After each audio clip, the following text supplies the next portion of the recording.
The penultimate stage of the Tour de France tackles the Jura Mountains on a certified, breakaway-friendly route *. The battle for the general classification at the Tour de France is all but over, after Tadej Pogačar and Jonas Vingegaard remained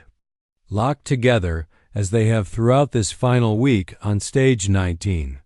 Vingegaard, wearing Pogačar's King of the Mountains jersey for him, at least got one over his rival by winning a small sprint for second place atop La Plaine, the final all-category climb of this year's race and the last of 5 grueling summit finishes at this year's Tour.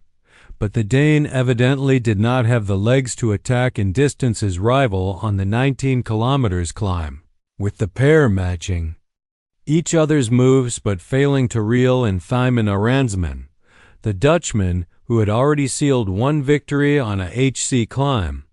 At Superbagnares on stage 14, only had a handful of seconds over the GC duo going into the final kilometer, but held them off with a Herculean effort, finishing 2 seconds in front of both Vingegaard and Pogačar.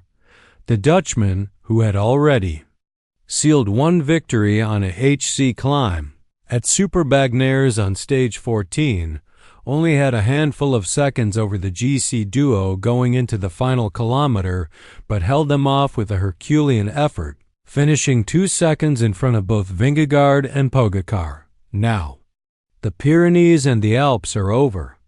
and there are just 2 more stages to get through before the podium ceremony and champagne popping in Paris. Stage 20 screams Breakaway,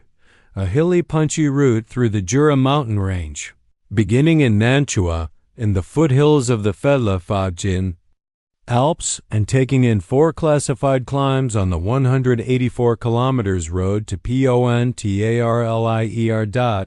In total, there's 2,850 meters of climbing, but none difficult enough to trouble the general classification contenders,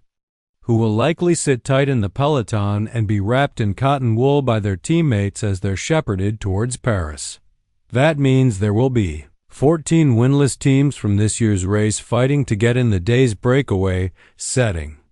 up a no doubt chaotic first few kilometers of racing as a group establishes itself.